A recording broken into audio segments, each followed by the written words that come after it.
Hi there and welcome to this urban sketch technique tutorial.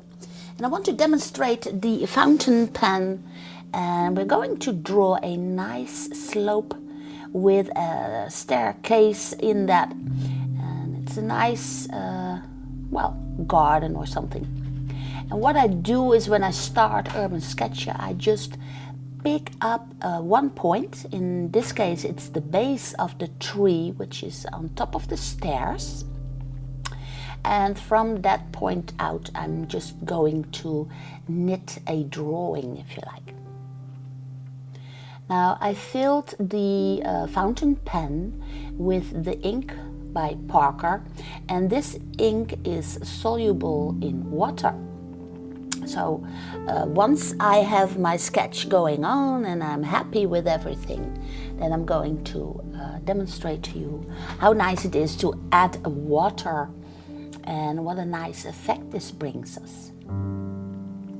Now here I am at the skyline of this little park with the nice slope. I can see a little wall going on there on top. And what you will notice is that there's a lovely stair, and there are boulders of rocks, and there are also all kinds of grasses growing. Now, should you want to see the whole process in real time, you can join me at my Patreon page, and you can actually draw with me one-on-one. Now the stair steps are very tiny at the end, but as they move towards the front, they become bigger and bigger. So I simply point out the way that the stair will be going. It's a nice, whimsical way that the garden architects have made that stair go down. It's going down like a snake shape movement, and the stair steps at the bottom are much bigger than at the top of this staircase. And I'm going to exaggerate it a little bit to give it extra dimension. And as you are drawing as a urban sketcher, you can always leave out things or make some things a little bit bigger or a little bit smaller if you want that. That's the nice thing about making those quick urban sketches. What I also do is I directly draw with the fine liners or the ink pen. Because if I was to make a mistake, I will just draw around it. And making mistakes and just drawing very quickly is exactly that what you want in a urban sketch. The little mistakes people make doing urban sketches is just that what makes it so fresh and fun to watch. I carefully put in each and every step, and I'm not exactly copying what I see in front of me. I just point out the way that the stair is going flawlessly, so up, all the way up to the tree. Now alongside the staircase, there are big boulders lying around, and in between the boulders the architects placed all kinds of different kinds of grasses. So I simply start to point out the way how the grasses are growing, and some of the grasses have plumes and some are straight. And I'm not exactly copying each and every little grass, but I just try to point out where the boulders are and where the grasses are growing. So I keep my lines as whimsical and well, quick as possible. And just moving my pen around. Well, I always like to call it, I draw like I don't care. So here in front, for instance, there are the grasses that are the biggest, and they have those nice plumes. And so I just try to point out some of those plumes, and then I start rendering in the shadows around those plumes. Now the plumes of the grasses are the lightest, and in that way they will stick out from the background. And all the way down there are those boulders. The boulders keep getting bigger and bigger too, because everything that is close to us is bigger than everything that is farther away. So I'm keeping this always in mind, and in that way you also get a nice feel of 3D going and an atmospheric perspective.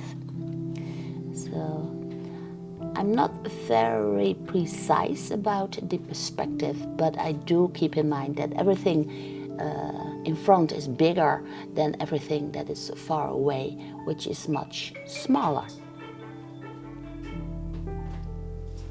Here I'm pointing out the dark areas, and if I should need it, I can always go back to the top. For instance, here the tree is standing out dark behind the light sky.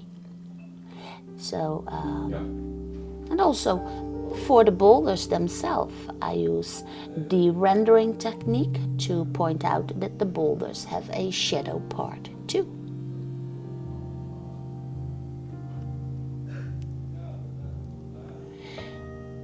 I'm rendering also in all kinds of dark areas.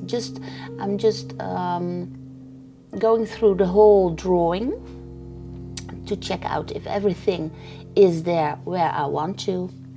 And then for the final stage of pure drawing, I also point out the little spaces of the nice natural tiles that have been used to build up the stair steps, and then I can start adding water.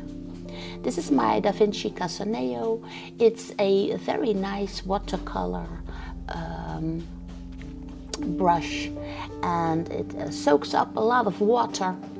And now you can see how nice it is that the pigments of the Parker ink are soluble in water.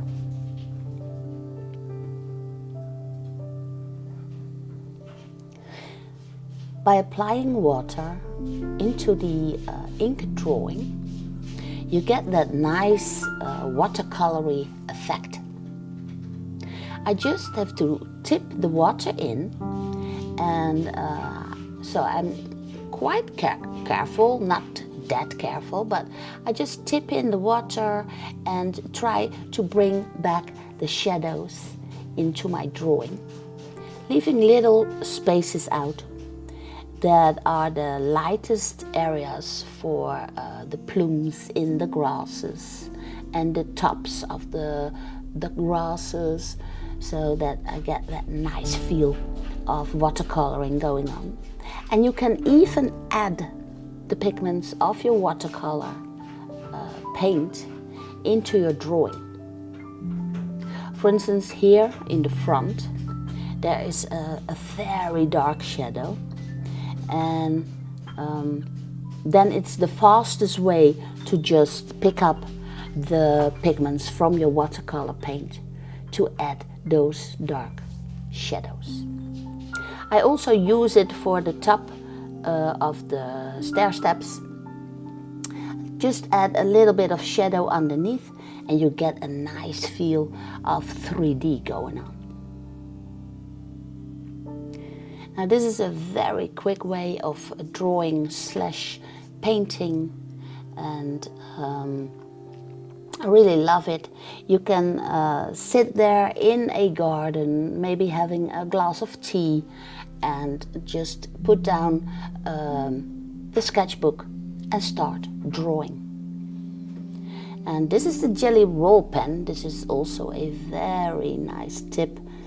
Should you think of some areas should be a little bit lighter, then you can use the jelly roll pen to add extra light or little grasses. So that's also very nice to do. So you can see it here applied. Just wait for your paper to dry, and then you can apply the white ink to give it an extra special dimension if you want. Urban sketching is a great way to express your feelings, and I hope you enjoyed watching this. Maybe you want to find this back on my Patreon page, then you are always welcome to join me. So I would say good luck with your drawing. Thank you for watching and take care.